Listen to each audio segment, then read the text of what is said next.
Buenas noches. Gracias por acudir una semana más a la cita con Tribuna de la Historia. El tema que abordamos en esta semana es el de la Guerra de la Independencia, el de la lucha contra las tropas napoleónicas. Pocos episodios de nuestra historia más o menos contemporánea han hecho verter más ríos de tinta, escribir más palabras, componer más canciones, en fin, un sentimiento diferente en un pueblo que pareció como encontrarse a sí mismo en un nuevo nacionalismo que se puso de manifiesto frente a las tropas de un invasor que hasta entonces estaba tildado como absolutamente invencible. Quizá en España nació, además de este sentimiento, un arquetipo que luego se iría manteniendo en Europa. Somos diferentes, a lo mejor, a partir de la Guerra de Independencia. Esto luego podíamos verlo con un poco más detalle en el programa. Pero como pasa casi siempre en estas cosas, el mito y la leyenda, la realidad y la historia están tan confusos, tan mezclados, es tan difícil saber dónde empieza una cosa y dónde termina la otra, que siendo un periodo relativamente reciente y tan estudiado, nos parece que presenta muchos puntos oscuros. En esta noche quisiéramos tratar muchos de esos puntos oscuros, quisiéramos incluso llegar a dilucidar algunos de ellos si se puede. Contamos con la valiosa colaboración de 4 prestigiosos historiadores que conocen, que han escrito, que han estudiado, que han tratado en profundidad, verdaderamente en profundidad, este tema y esta época. Por un lado, don Miguel Artola. Don Miguel Artola es catedrático de Historia Contemporánea y autor de una serie de magníficos trabajos que abarcan precisamente parte de estas fechas que queremos considerar hoy en tribuna. El señor don Jean-René Aimés, francés de nacionalidad, catedrático de Historia en la Universidad de Cannes. Don Carlos Corona, que es catedrático de Historia Contemporánea en la Universidad de Zaragoza. Y por último, don Miguel Alonso Baquer. El señor Alonso Baquer es profesor de Historia Militar en la Escuela de Estado Mayor. Como siempre, vamos a introducir el coloquio con unas breves imágenes, con un a modo de guión que nos puede servir para comenzar el conocimiento del tema. España entra en el siglo XIX como protagonista de una gran gesta, el levantamiento general del pueblo contra el ejército francés. La Guerra de la Independencia, guerra de liberación, nacional, romántica y religiosa, pone al descubierto el sentido patriótico de los españoles y su espontánea lealtad a la corona. Por la rudeza de sus caracteres, la lucha configura una de las páginas más ricas de nuestra historia. La Guerra de la Independencia no es una guerra civil, sino el levantamiento de un pueblo por recuperar su libertad. El despertar de un pueblo, en frase de Grenmasson. Los acontecimientos que provocan el conflicto son graves y complejos, rebasan los contornos nacionales y entroncan con problemas profundos en el ámbito internacional. A finales de 1807, el emperador decide utilizar la península como plataforma de sus proyectos imperiales. El 27 de octubre, España y Francia firman el Tratado de Fontainebleau. Al aceptar la división de Portugal que establece el acuerdo, España se incorpora a los planes estratégicos de Napoleón y se integra en la política de bloqueo continental contra Inglaterra. El emperador desconoce la capacidad de reacción de los españoles y su profundo sentido patriótico. Olvida la fuerza espontánea del pueblo y los nuevos aires que recorren la península tras el resurgir económico e intelectual de los últimos años de la Ilustración. El instinto de resistencia y el deseo de renovación potencian la lucha antifrancesa. Napoleón solo ha oído hablar de decadencia. La Guerra de la Independencia no es un hecho nacional aislado. Se inscribe en una amplia órbita política en la que se enfrentan dos mundos contrapuestos. El continente frente al mar. Francia frente a la hegemonía marítima de Inglaterra y América. Como ha escrito un historiador contemporáneo, la guerra representa el primer ejemplo de estas tormentas de pasión colectiva que estremecieron varias veces al pueblo durante los siglos XIX y XX. La Guerra de la Independencia coincide con el desarrollo de la Revolución Liberal. Los supuestos que configuran el alzamiento se cruzan y encadenan 1000 veces con los postulados revolucionarios. La guerra, espontánea y catastrófica, discurre paralela a una de las más importantes conmociones de nuestra historia. Los momentos iniciales del conflicto son complejos. En la España de 1808, el desconcierto procede de campos muy distintos. Apenas se apagan los ecos del motín de Aranjuez, que provocan la caída de Godoy, cuando se produce la salida forzosa de Carlos IV y Fernando VII hacia Bayona. Una rabia desesperada estalla en las calles cuando el pueblo denuncia la traición. En la mañana del 2 de mayo madrileño, un hombre del pueblo grita: ¡mueran los franceses!, mientras un grande de España cuyo nombre se ignora repite: ¡vasallos, a las armas! Comienzan días decisivos. se inicia una guerra que con diversas alternativas se prolonga hasta 1814. La situación de violencia y alboroto, iniciada en marzo contra el ejército francés, se crispa con la noticia del alzamiento y con la dureza de la represión. En el levantamiento antifrancés se mezclan sectores ilustrados y burgueses con la multitud soliviantada, pregonera de viejas y seculares fidelidades. Dios, patria, rey. La unanimidad de los españoles en el momento del alzamiento se rompe a lo largo del conflicto. En el panorama nacional se dibujan varios grupos con objetivos políticos distintos: afrancesados, jovellanistas, liberales doceañistas y partidarios de la monarquía absoluta. El 2 de mayo fue la señal para la insurrección nacional. Entre mayo y junio de 1808, la sublevación se hace general. Asturias, Cartagena, Murcia, Valencia, Zaragoza, Gerona, Badajoz. El movimiento es profundo, arrastra a las provincias y sensibiliza a todas las clases sociales. España muestra una vez más su sentido de grupo y su capacidad de cohesión. Por todas partes surgen juntas locales y provinciales que encauzan la resistencia antifrancesa, declaran la guerra a Francia y firman tratados con Inglaterra. 1808 representa en la contienda la fase del alzamiento. Grupos heroicos de paisanos dirigidos a veces por escasos oficiales, Daoíz, Velarde, Ruiz, sucumben gloriosamente ante el enemigo. Tras la etapa del alzamiento, se suceden multitud de acontecimientos militares y políticos. José I es nombrado rey de España. Su nombramiento es acogido con desagrado por el pueblo. El 19 de julio de 1808, Castaños vence en Bailén a las tropas del emperador. El ejército francés se repliega. La victoria permite la recuperación momentánea de los españoles y la formación de una junta central. La ilusión del triunfo se rompe con la llegada de Napoleón. Poco a poco se pierden los más importantes bastiones defensivos: la cuenca del Duero, Portugal, el sistema central, el Ebro, Levante. En diciembre de 1808 cae Madrid y vuelve José I. La Junta Central se retira a Sevilla. A finales de año se produce el tremendo desastre de Ocaña. La Guerra de la Independencia es rica en comportamientos heroicos a nivel individual y colectivo. La noticia de la resistencia de ciudades fortificadas, los sitios de Zaragoza y Gerona, conmueven a españoles y franceses. En julio de 1809, el general inglés Wellesley, futuro vizconde de Wellington, alcanza un triunfo resonante en Talavera. En enero de 1810 comienza la campaña de Andalucía. Los franceses acorralan a los patriotas en Cádiz. A partir de 1811, la capacidad de maniobra de Napoleón se debilita por la intervención del ejército inglés, la resistencia de la guerrilla y la perspectiva de la campaña de Rusia. En estos años, España aparece como un infierno para los franceses. La guerra de guerrillas es asumida por un pueblo apasionado, sedentario, amante del peligro y la aventura. La guerrilla actúa consciente de su propia inferioridad militar, improvisa, se mueve en un terreno conocido, conecta con la población civil, ataca por sorpresa, dispersa al enemigo, desconoce las reglas de la guerra. Es, en definitiva, una guerra de desgaste. Durante 6 largos años, una violencia implacable barre la península a lo largo y a lo ancho de sus fronteras. Casi 500 batallas y miles de enfrentamientos armados. Al final, los daños materiales son inmensos, las tierras quedan asoladas y hay casi 1 millón de muertos en los campos de combate. El imperio americano se derrumba. Hasta 1936, ningún otro conflicto de la historia contemporánea alcanza una violencia semejante en España. El 2 de mayo de 1808 queda lejos. Para algunos, como el conde de Toreno, un amargo recuerdo. Para otros, la nostalgia de una lucha heroica sin precedentes. Señor Artola, ¿cuál es, en su opinión, el verdadero significado, el significado profundo de la Guerra de la Independencia?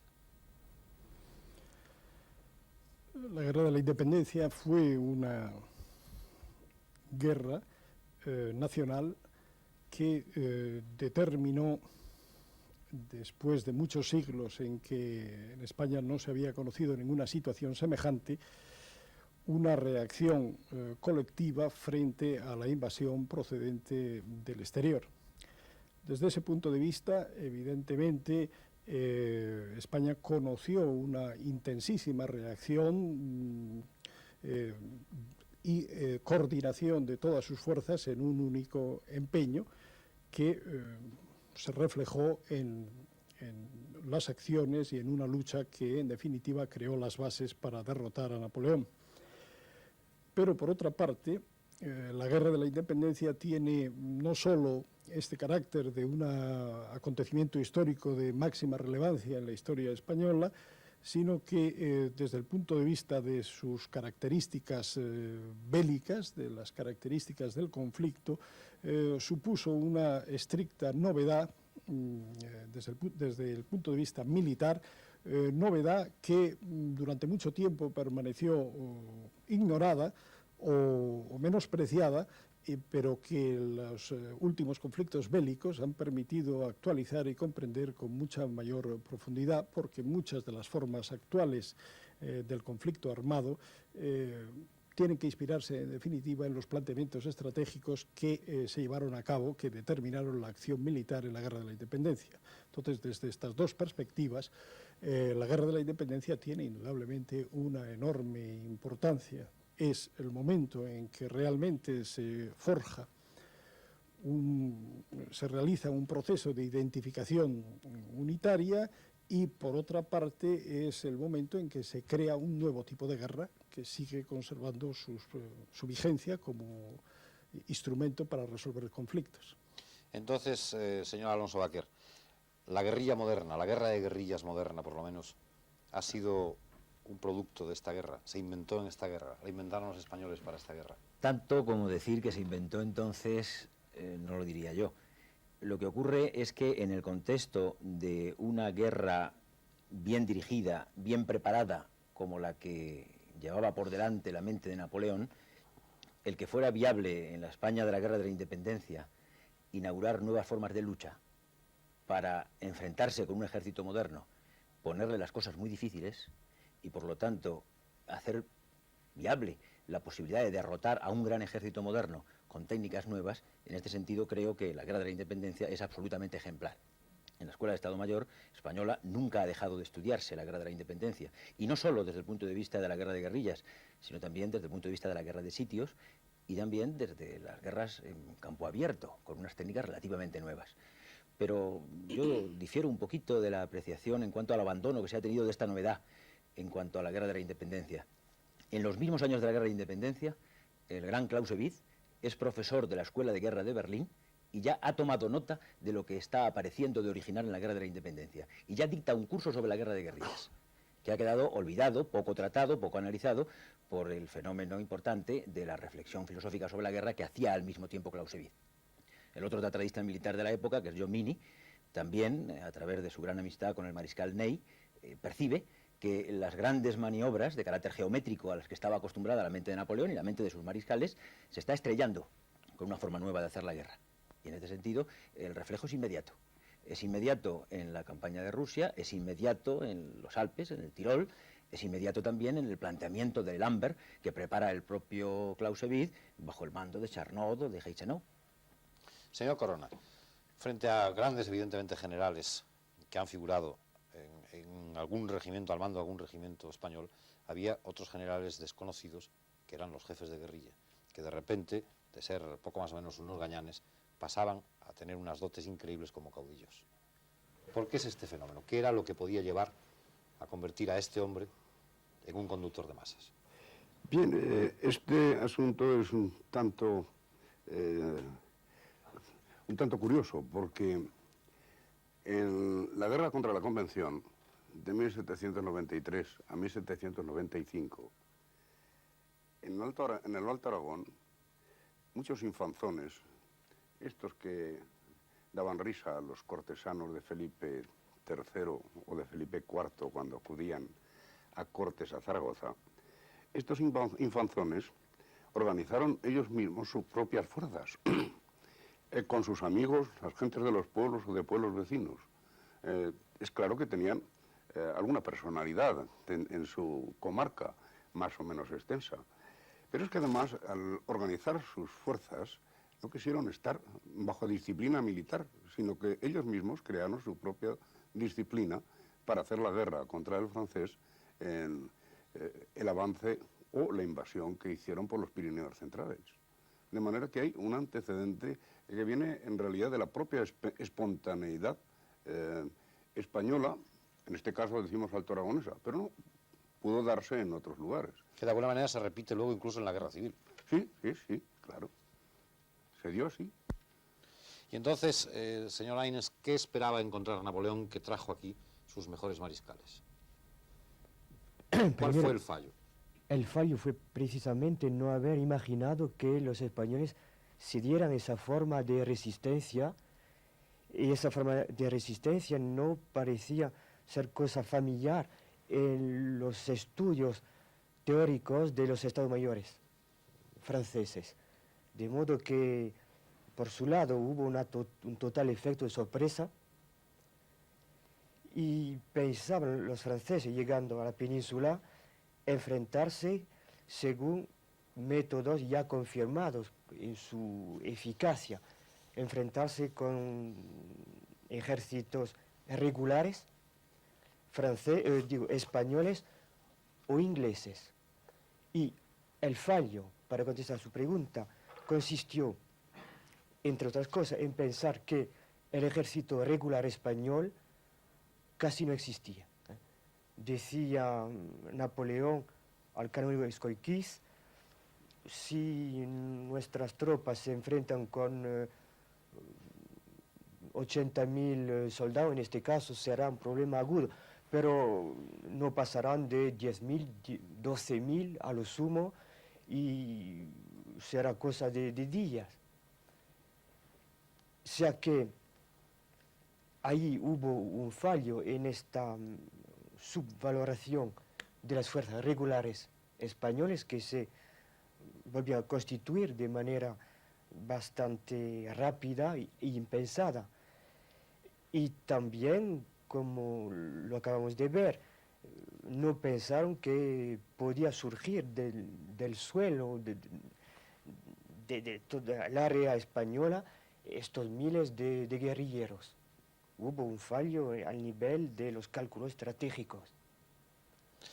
Señor Artola, usted mismo lo dijo al principio, todos estos guerrilleros, que eran gente más o menos del pueblo, que se amalgamaron con una sola causa, con una sola idea común, que era de levantarse frente al invasor, estaban en un momento en que España probablemente conoció una de las mayores crisis de poder de su historia, y al menos en un momento de absoluta descentralización. Entonces, ¿qué fue lo que unió a todo esto? ¿Qué fue lo que dio el sentimiento nacional cuando todo hubiera sido posible dividirlo por regiones, por otro tipo de sistemas? Bueno, era una lucha por la existencia, y evidentemente eso es un factor que determina la necesidad de integrarse y de acumular fuerzas. En ese momento primó evidentemente, digamos, el interés colectivo de enfrentarse a los franceses.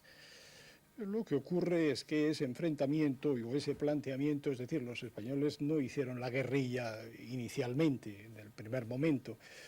Hay una secuencia, hay diversas formas de guerra o diversas etapas de la guerra o diversas guerras dentro de la guerra de la independencia. La primera guerra que Napoleón proyecta es una guerra contra el ejército español, que figura en los estadillos o en los cuadros oficiales, y que está integrado y que tiene unos efectivos conocidos y que, bueno, más o menos se podía prever, y una preparación y una experiencia conocida.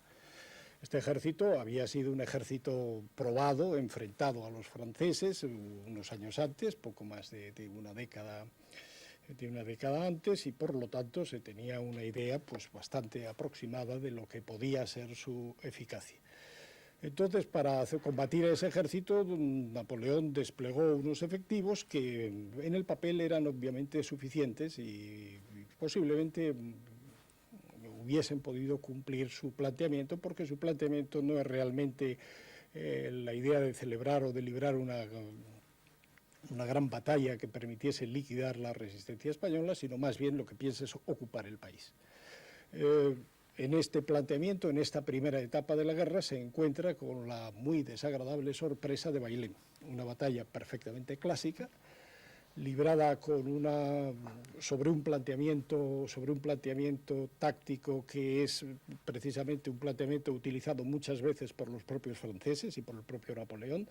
el corte de sus líneas de comunicación, lo que obligó a los franceses a combatir desesperadamente para tratar de abrirse camino hacia su retaguardia. Cuando esto no lo consiguieron, se vieron obligados a capitular. La capitulación plantea las dimensiones del problema desde otra perspectiva completamente distinta. Es un problema de prestigio. No se puede aceptar que ningún país continental, y mucho menos un país que aparecía como una potencia limitada, para entonces pudiese derrotar a Francia, porque esto podía tener unas consecuencias políticas muy graves. Es en este segundo momento cuando Napoleón proyecta una gran maniobra, una gran expedición para la cual concentra realmente todos los efectivos de que dispone. Toda la Grande Armée va a venir a España para combatir y para no solamente establecer el dominio francés, sino además para el dominio de José Bonaparte, sino además para restaurar el prestigio francés. Frente a este ejército es cuando se produce el cambio decisivo, que es el abandono de la guerra clásica y la entrada, el comienzo de la guerra revolucionaria. Es el comienzo de la guerra de las guerrillas el que se produce en esta fecha.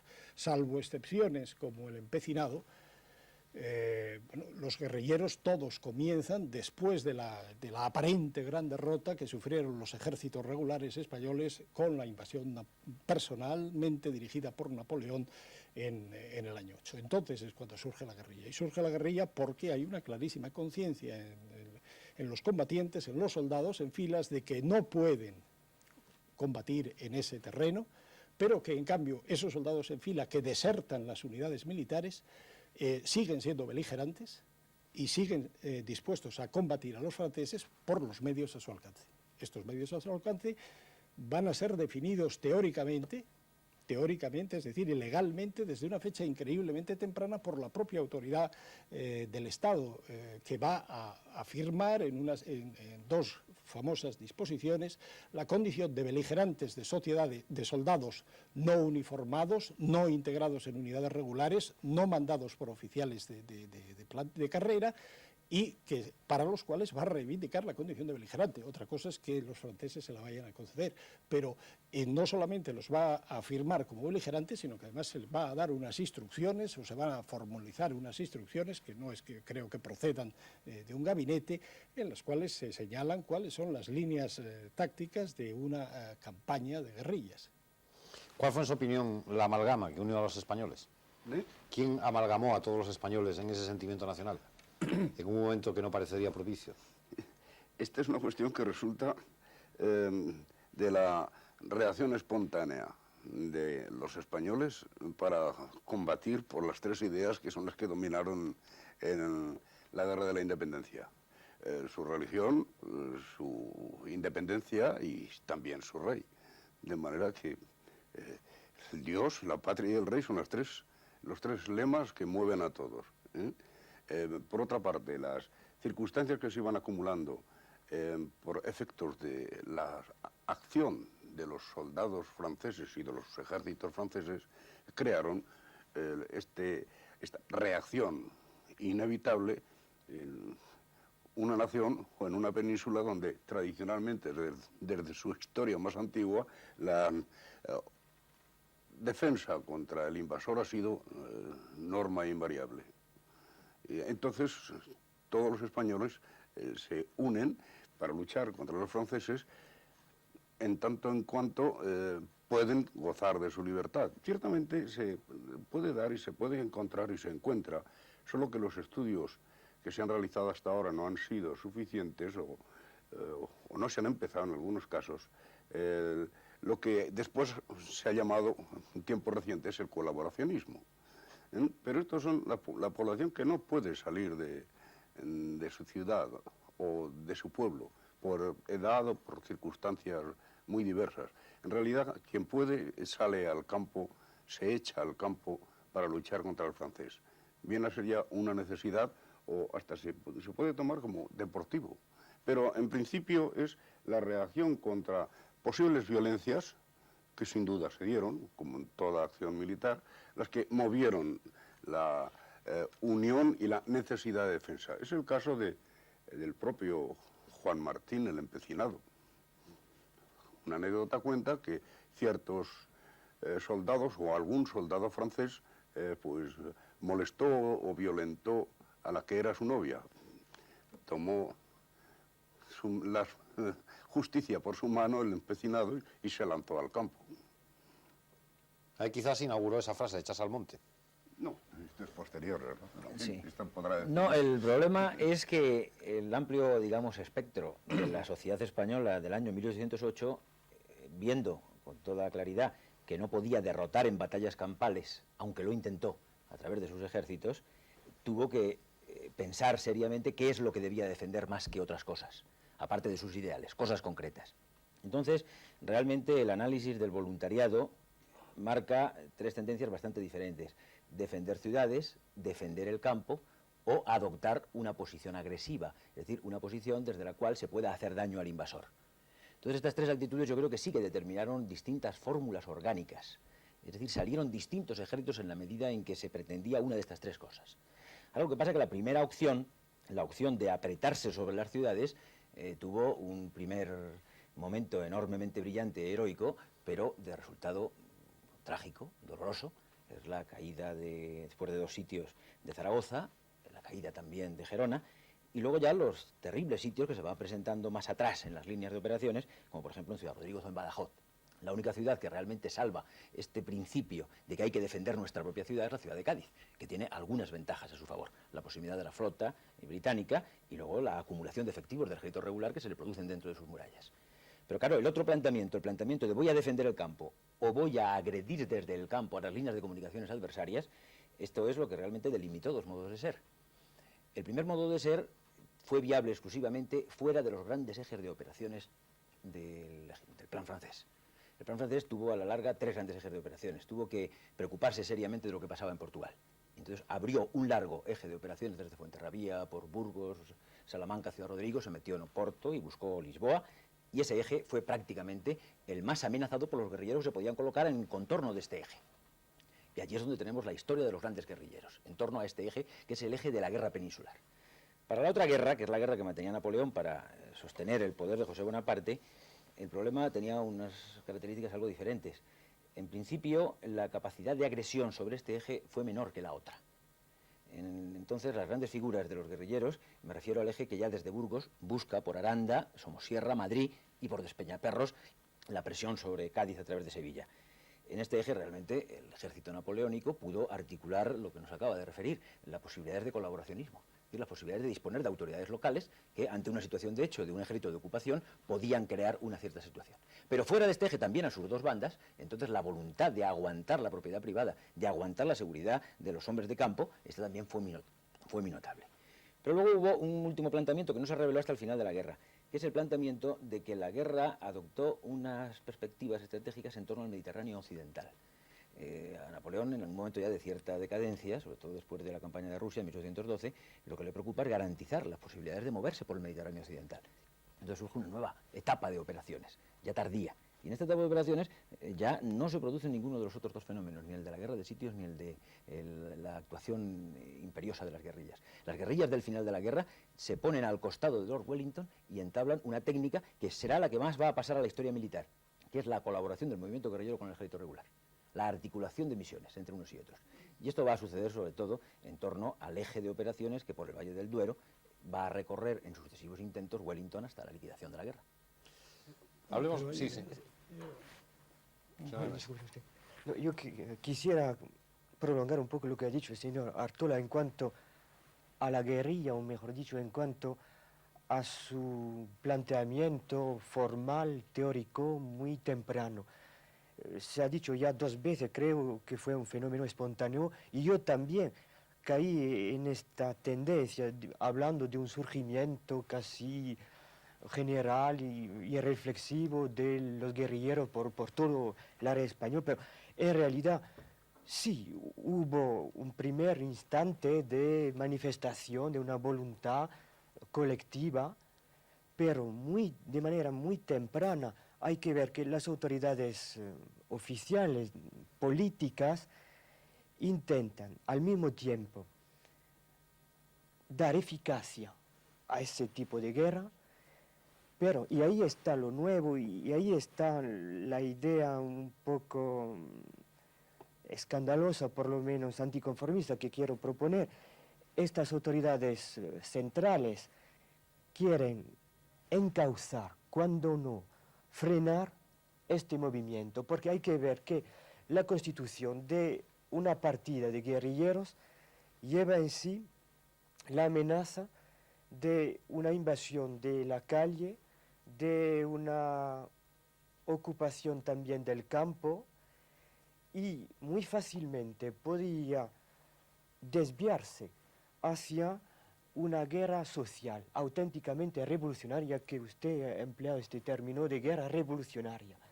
Es decir, que la guerra de guerrilla en sí puede llegar a la anarquía, puede llegar a dar el poder político a la plebe.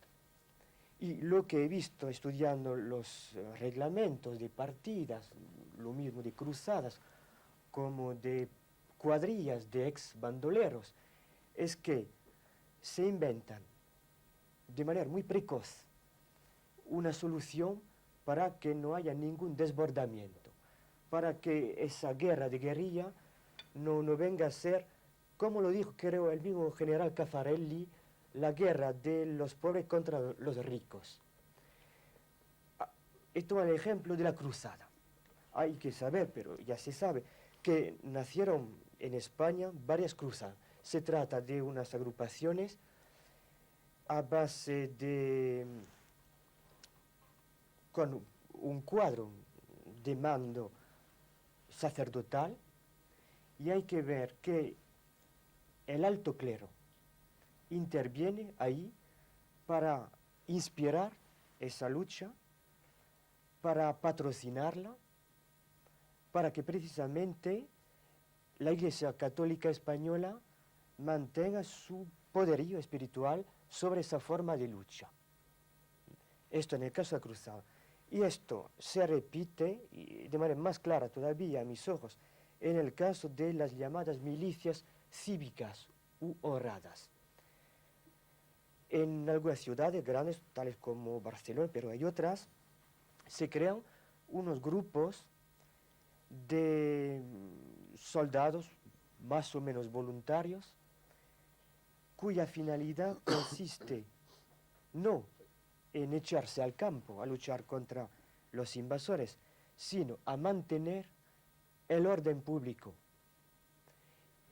No solo pues contra los invasores, sino más aún, me parece, contra los posibles desmanes de las partidas de patriotas, que quizá tendrían la envidia, porque tienen la posibilidad de apoderarse de los bienes, de maltratar a la gente, de desencadenar un proceso de anarquía por toda España. Es decir, que donde se ve esa espontaneidad, esa unanimidad en el fenómeno de la guerrilla, yo más bien me muestro dispuesto a ver este esfuerzo para regularizar lo que es en sí un fenómeno irregular, que no solo choca contra la razón, sino que lleva en sí una amenaza para el orden público. ¿Cuál es su opinión, señor Artola? Bueno, temo que discrepo bastante de lo que mi querido colega ha formulado. Pero antes quisiera comentar un punto sobre la naturaleza de cuál es el significado de guerra revolucionaria, término que yo he utilizado. Bueno, una guerra revolucionaria es una guerra que no corresponde al esquema clásico de ejércitos organizados, de líneas continuas, o por lo menos de batallas formales en un campo de batalla precisamente definido. La guerrilla, por definición, elude todo esto porque en todos esos campos padece una clara inferioridad. Pero la guerrilla es una forma de hacer la guerra, que no pretende simplemente erosionar los recursos del enemigo, que no pretende simplemente colaborar, sino que pretende un único e importante y definitivo objetivo, que es destruir al enemigo. Evidentemente, en la medida que la guerra de guerrillas crezca, las guerrillas crecen y se convierten en unidades de crecientes dimensiones. Es decir, los guerrilleros fueron generales, no porque nadie los nombró generales, sino porque mandaban un número de hombres suficientes para que en cualquier organización militar posible estuviesen dirigidos por un general. Esta fue la razón o las circunstancias que determinaron que los guerrilleros ascendiesen al generalato. Es decir, eran generales reales, mandando unidades de las dimensiones de una brigada, de una división o de un cuerpo de ejército, exactamente igual como podía hacerlo un ejército regular. Evidentemente, en todos los casos en que una guerra revolucionaria expansiva, como lo fue la guerra española, lo que ocurre es que esas unidades de guerrillas, esas organizaciones primeras, se convierten en unidades regulares. Es decir, hay un proceso de formalización creciente, de aparición de cuerpos de ejército, de ejércitos enteros, bajo mandos surgidos de la propia acción militar y que acaban derrotando al ejército enemigo. El caso de toda una serie de guerras revolucionarias de nuestro siglo ilustra suficientemente este ejemplo. Entonces, la tesis de que la derrota de los franceses en España no se debe, desde mi punto de vista, a la eficacia de las campañas de Wellington. Wellington mandó cuando más 50.000 hombres, libró batallas en las cuales no tuvo enfrente más que otros 50.000 hombres, mientras que en España había del orden de 300 a 350.000 franceses a lo largo de toda la guerra. Entonces, el número de bajas causados por los ejércitos regulares y el número de bajas causadas por las guerrillas es absolutamente dispar. Los generales franceses hablaron de 100 muertos diarios, lo cual a lo largo de 365 días al año y 5 años de guerra produce una cifra bastante de 100 y pico mil muertos, con una particularidad: las bajas causadas por las guerrillas son bajas definitivas.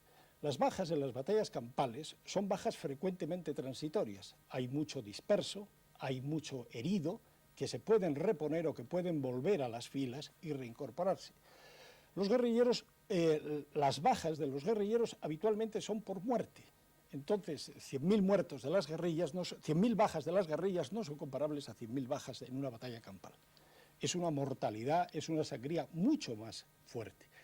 Lo que ocurre es que la guerra de guerrillas en España consume, como he dicho, 350.000 hombres de ejércitos franceses y aliados. Con esta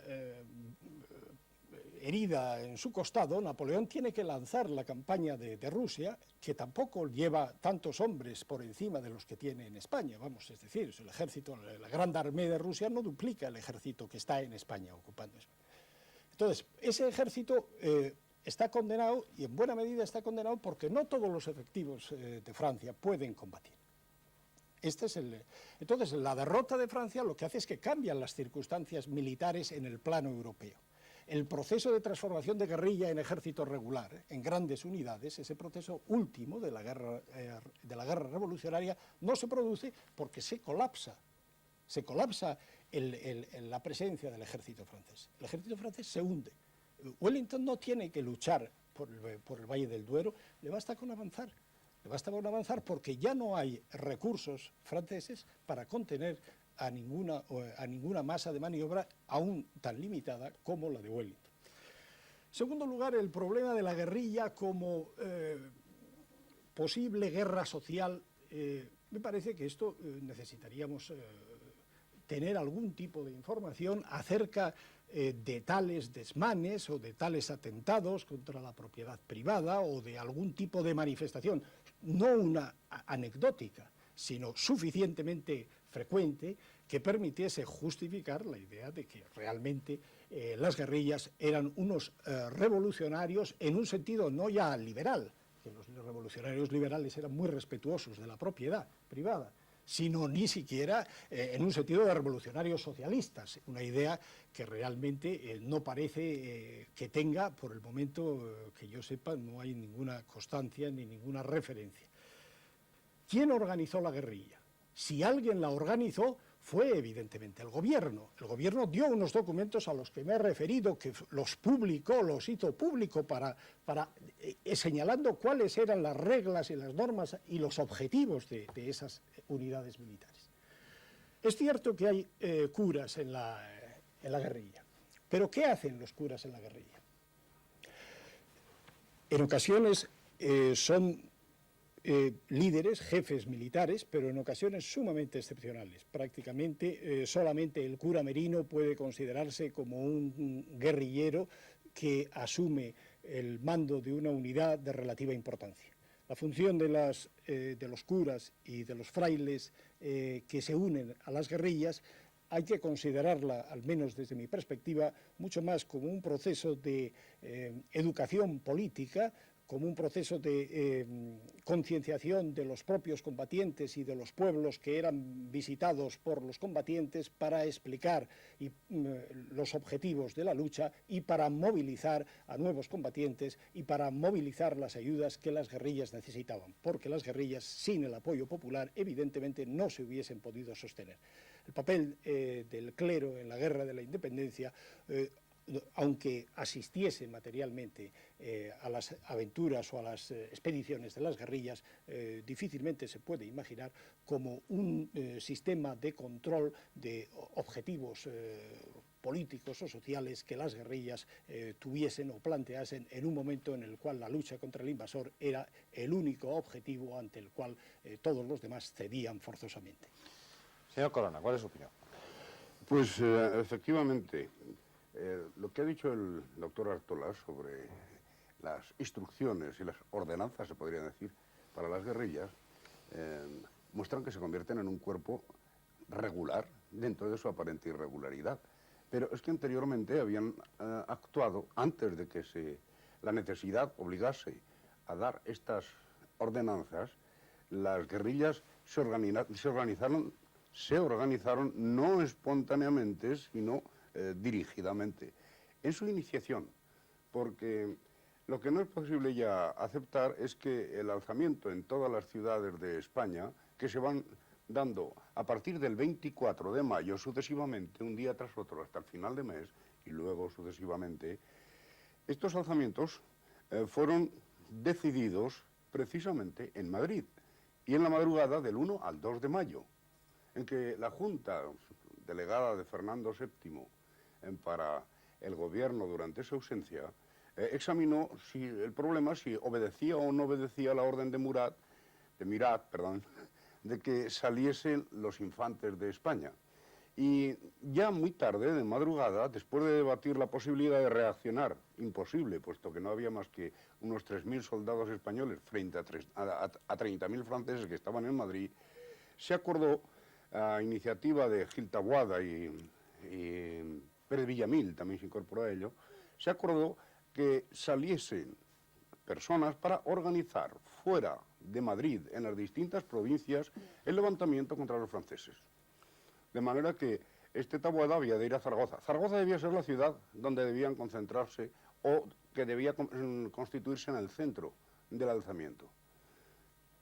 Claro, después viendo cómo se da en Zaragoza y lo que ocurre en Oviedo, se piensa que efectivamente había unos centros de dirección para reunir a toda esta gente que había de ser convocada. En Zaragoza se presentaban 3 candidatos para derrocar al capitán general Guillelmi. Uno de ellos era Palafox, que había llegado el día 10 y fue a ver a Guillelmi. Y Guillelmi le dijo que se fuera a Madrid, que es donde tenía que estar. Este no se fue, sino que se refugió en su finca de la Alfranca y allí estuvo esperando hasta que en Zaragoza estuvo todo resuelto y organizado. Y además de este como candidato estaba José Mor de Fuentes, el novelista y famoso aragonés, que tenía un apoyo entre los labradores del barrio de San Miguel. Y aún había un tercero que en este momento no me detengo en recordarlo. Cuando se decidió el alzamiento, se llamó a Palafox Y esto fue cuando habían obligado a Guillermí a que entregase sus armas. En Oviedo también hubo otro señor que, por cierto, era juez, que mandó sus emisarios a los pueblos de alrededor para que en un momento determinado concurriesen a Oviedo y allí se produjera el alzamiento. Es decir, que esta reunión de gentes no militares, no sujetas a esta disciplina, vienen a constituir las primeras unidades espontáneas, que luego tendrán que aceptar pues, una organización militar. Palafox envió estas gentes que espontáneamente se unieron al alzamiento de distintos pueblos, envió gentes pues, a todos los valles del Pirineo para dominarlos. Esta es una actitud que además tuvo acogida porque estaba ya caldeado en ambiente por una actitud extendida también entre el pueblo contra la monarquía de Carlos IV y de Godoy. Es el caso, por ejemplo, del capitán Pantoja, que fue enviado a Jaca para organizarlo. Creyeron que era godoísta y los nacionalistas de Jaca pues quisieron matar al capitán hasta que se aclararon las cosas y le dejaron tranquilo. Y Jaca se unió como las gentes de los pueblos de alrededor. Es decir, que hay esta espontaneidad, pero en cierto modo es una espontaneidad dirigida y promovida, y por unas razones de carácter político, sin duda ninguna, que estaban ya extendidas y difundidas en los últimos años del gobierno de Godoy.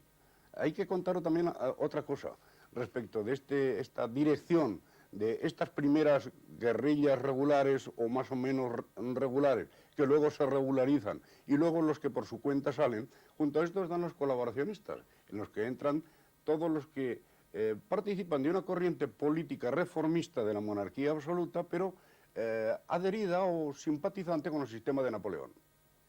Es el caso de las hojas lanzadas en Gijón, pues a poco de caer Godoy, 1 o 2 días después o 1 o 2 días antes, exaltando y magnificando, en cierto modo, el sistema de gobierno de Napoleón. Es decir, que hay un sector de opinión en las ciudades que buscan un orden, una organización del gobierno simpatizante con algunas de las ideas de la revolución en Francia, que son las que ha fijado Napoleón. El colaboracionismo se explica también así, por esta vía. Pero esto no es solo, claro. Entonces, profesor Alonso Baquer, una figura probablemente de las más oscuras en todo este proceso es el rey José. ¿Quién es el rey José?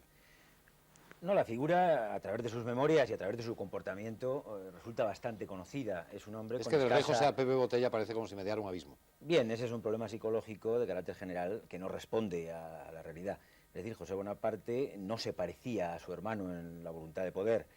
Era un hombre de carrera jurídica, de formación discreta, sin ambiciones de mando y con ganas de cumplir su papel de rey a mayor satisfacción del pueblo español. O sea que el planteamiento personal, desde luego, está claro a través de todos sus documentos y son muy numerosos. Ahora, otra cosa es la reacción popular ante él. El problema de la quiebra de la legitimidad de la monarquía española. En el momento en el que se han producido simultáneamente 2 hechos tan espantosos como el que en Aranjuez, en el motín, se derribe no solo al valido del rey, sino al rey mismo, y se imponga a su legítimo heredero, Fernando, pero que al mismo tiempo, en un corto plazo, se produzca en Madrid un levantamiento popular que sí que afecta a Fernando VII, pero que en muy poco tiempo se va a ver en la necesidad de repeler la crisis de legitimidad que plantea el propio Napoleón imponiendo a José Bonaparte. Esto le crea a José Bonaparte una situación imposible. De esta situación imposible, la mayor víctima van a ser las guardias reales, es decir, el ejército del antiguo régimen. Es un ejército que va a sufrir más que nadie en toda la sociedad española el problema de la crisis de la legitimidad. Es decir, ya no sabe de quién es ejército. Ahora, este es el planteamiento. Ahora, a nivel popular y en las calles de Madrid, el demorar, el hacer absolutamente viable la legitimidad y el prestigio de José Bonaparte era un objetivo político. Y este objetivo se cumplió a las 1000 maravillas, a través de toda la movilización de la opinión pública. Y a esta imagen es la que responde lo de Pepe Botellas y de todas las leyendas que se quieran montar. No cabe ninguna duda que José Bonaparte pretendió crear una monarquía española distinta de la de Napoleón, pero reformista, moderna y en alguna medida coherente con la tradición española y con sus leyes. Todo lo intentó seriamente. Lo que ocurre es que Napoleón tenía encima del territorio nacional otra guerra distinta de la de José Bonaparte. Tenía la guerra de Portugal, tenía la guerra peninsular que dicen los ingleses. Y entonces para esta guerra le restringió absolutamente el uso de sus efectivos militares, que por otra parte José Bonaparte no quería emplear, porque le parecía políticamente antagónica con su voluntad. Este es el problema en líneas generales.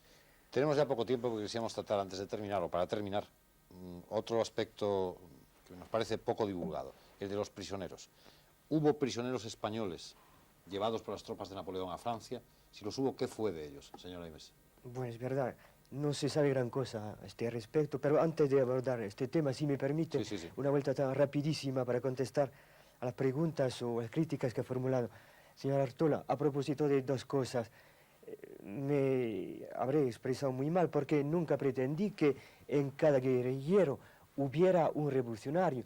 Solo quería decir que los nobles terratenientes, que los burgueses de las ciudades tenían un miedo tremendo, pánico obsesivo, a que los guerrilleros del campo sin tierra se apoderaran de sus bienes. Y digo que las autoridades políticas centrales hicieron lo posible para que esa virtualidad no se hiciera efectiva. Esto por un lado.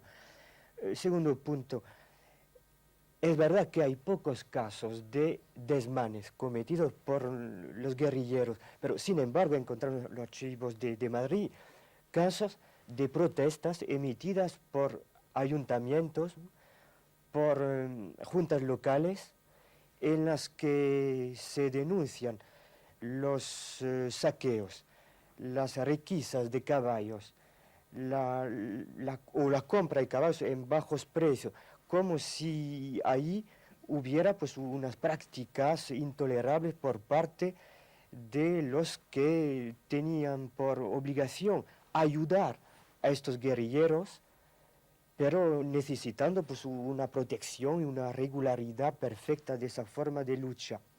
En cuanto a, y será la última cosa que quería decir, a propósito de la revolución y de la guerra de la guerrilla, evidentemente no hay ninguna equivalencia entre ningún determinismo. Guerra de guerrilla puede ser una vía hacia la revolución, pero también puede ser una vía hacia la contrarrevolución. Estoy pensando en el caso de la chouannerie en Vendée, de modo que no hay ningún desenlace fatal. Solo digo que las autoridades españolas estaban muy al tanto de no permitir esa desviación hacia una guerra social. Bueno, vuelvo por fin al tema de los prisioneros. Fueron muchos. Intenté llegar a unas estadísticas precisas y puedo proponer la cifra de 50 hasta 60.000 españoles que se encontraron más allá del Pirineo durante esos años. Es decir, que es un fragmento importante de la población que equivale poco más o menos, digamos, a 3 o 5 veces la población de Bilbao de aquel entonces, o también entre la tercera parte y la mitad de la población de Barcelona. Se trata realmente de una auténtica España en miniatura, transportada en territorio francés. Y ahí había de todo. Se concibieron categorías y regímenes distintos para el encarcelamiento, para un régimen de semilibertad. Hubo oficiales encarcelados mantenidos en el secreto, como se decía, por ejemplo en el castillo de Vincennes, Palafox, Manuel Concha, el cabecilla Abad y otros. Había también una agrupación del clero regular en la fortaleza de Montmédy, muy cerca de la frontera de Luxemburgo y Bélgica. Había también una agrupación de marineros en el depósito de Auxerre, en el centro de Francia, y había también centenares de oficiales que aquí y allá podían disfrutar de una libertad relativa y a veces casi total de movimiento, que podía alojarse en casas particulares, que podían reunirse y frecuentar a los habitantes. Y habría muchas otras cosas que decir. ¿Y qué pasó con los españoles? Porque ahí está la historia negra de la isla de Cabrera. Bueno, ¿qué pasó con los prisioneros franceses hecho por los españoles? Como consecuencia de las operaciones militares? En principio es un hecho más excepcional. A lo largo de toda la guerra fueron muy frecuentes las rendiciones de plazas y la capitulación de ejércitos enteros, Concretamente, el ejército más numeroso es el que capitula en Valencia en los últimos días de 1811 y que es trasladado prácticamente en pleno hasta Francia. O sea que esto es un fenómeno frecuente. No fue tan frecuente el provocar grandes cifras de prisioneros en una sola batalla en el lado contrario. Ahora, el más llamativo es el caso de Bailén. Es decir, en Bailén se produce la capitulación y entonces los efectivos franceses que capitulan, salvo sus mandos que son devueltos a Francia, son trasladados hacia el sur de la península y entran en contacto con lo que también eran prisioneros, que eran los de la escuadra del almirante Rosely, que había sido derrotada, la escuadra, en la batalla de Trafalgar, y que no habían logrado moverse nunca en esos 3 años de la plaza de Cádiz, y que habían sido también transformados en prisioneros como consecuencia del levantamiento de mayo de 1808. Entonces todos estos prisioneros le creaban a la España en armas contra Napoleón un problema prácticamente irresoluble. La solución que se adoptó pues, fue una solución tipo presidio. Entonces fue el traslado a Cabrera, a la isla de Cabrera, en sus mayores cantidades. Y el trato que recibieron en Cabrera y la falta de apoyo, la falta de asistencia, provocó una auténtica desaparición de las vidas poco a poco, gota a gota. Es decir, que realmente es una leyenda que no se puede calificar de leyenda porque es historia y que no es compartible por otra de las grandes capitulaciones de la misma época, que es la capitulación de Cintra, en donde el ejército de Junot, que capitula ante los ingleses en Portugal, es devuelto, como consecuencia de lo estipulado en la capitulación, a tierras francesas. Es decir, que realmente este es un dato histórico que expresa con toda claridad y con mucha crudeza hasta dónde había llegado el grado de hostilidad entre los españoles levantados en armas y los soldados que servían a Napoleón. Muy brevemente, señor Artola, si me permite, porque ya nuestro tiempo llega al final. De todo este resultado de la guerra, ¿qué consecuencias sacó Europa con respecto a España? Es decir, ¿cuál fue la imagen que dio España a partir de ese momento en Europa? Si se puede hablar de tal cosa, a lo mejor no existía nada más. Sí, se puede hablar porque, bueno, en este punto yo quisiera señalar que, claro, que el concepto de guerra revolucionaria tiene una ambivalencia que hace que incluso en este coloquio se hayan producido intervenciones que crean una cierta confusión, porque una guerra revolucionaria estrictamente es una guerra hecha de una forma revolucionaria, independientemente de que los objetivos de esa guerra sean hacer una revolución. Entonces, lo que ocurre es que en España se hicieron las dos cosas simultáneamente. Se hizo una guerra nueva, por lo tanto revolucionaria, desde la perspectiva del conflicto bélico, y por otra parte se hizo una revolución. Entonces, los dos acontecimientos tuvieron una incidencia en la Europa de su tiempo. Evidentemente, la batalla de Bailén tuvo el impacto consiguiente a la derrota de un ejército hasta entonces invencible. Un ejército invencible porque, a su vez, los franceses habían introducido una serie de innovaciones de carácter en la organización de sus ejércitos, en el espíritu de sus ejércitos, el hecho de que fuesen los ciudadanos, los combatientes, etcétera, que había dado una enorme ventaja a Francia frente a todos sus enemigos en el continente. Esa situación hace crisis, y hace crisis en Bailén. A partir de ese momento surgen dos líneas de influencia muy claras. La experiencia de la guerrilla, por una parte. Por otra parte, el hecho de que un ejército en este momento solo puede ser un ejército, tiene que ser un ejército de masas, no puede ser un ejército profesional de asalariados como podían ser ejércitos en el 18, es un ejército de masas, es por lo tanto un ejército en definitiva de ciudadanos. La demostración más clara es que Prusia, para hacer frente a Francia, va a verse obligada a hacer profundas reformas interiores, va a liberar a los siervos, va a establecer, es decir, un objetivo social y político para todos aquellos a los que se convoca para que luchen contra los franceses. Va a levantar la bandera de la libertad de las naciones frente a la bandera francesa revolucionaria de la libertad de los individuos y, por consiguiente, con esta bandera se van a alzar y se va a movilizar una gran cantidad de fuerzas en toda Europa para vencer, derrotar finalmente a Napoleón.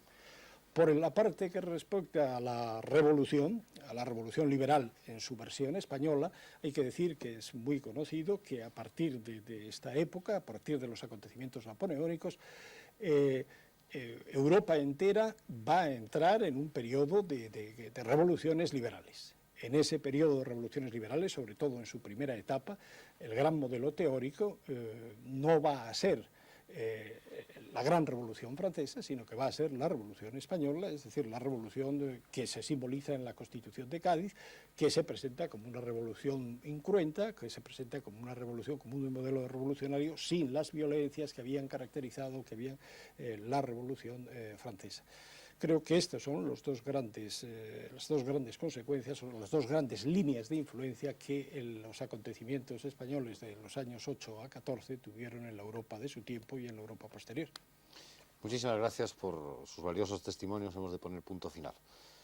Su Dios, su patria y su rey supieron, como nos decía el señor Corona, el profesor Corona, aglutinar a todos los españoles, incluso una España analfabeta, frente y al lado de una España culta, con ideas nuevas. Bajo el santo nombre de España subieron reunirse todos los millones de habitantes de esa pequeña península al sur de Europa y levantarse frente a todo un ejército, marcando toda la pauta que nos dio el profesor Artola, venciéndolo y, en definitiva, reclamando esa propia unidad y esa propia fuerza de las naciones frente a la fuerza de los individuos. Gracias por estar con nosotros esta noche y hasta la próxima semana. Buenas noches.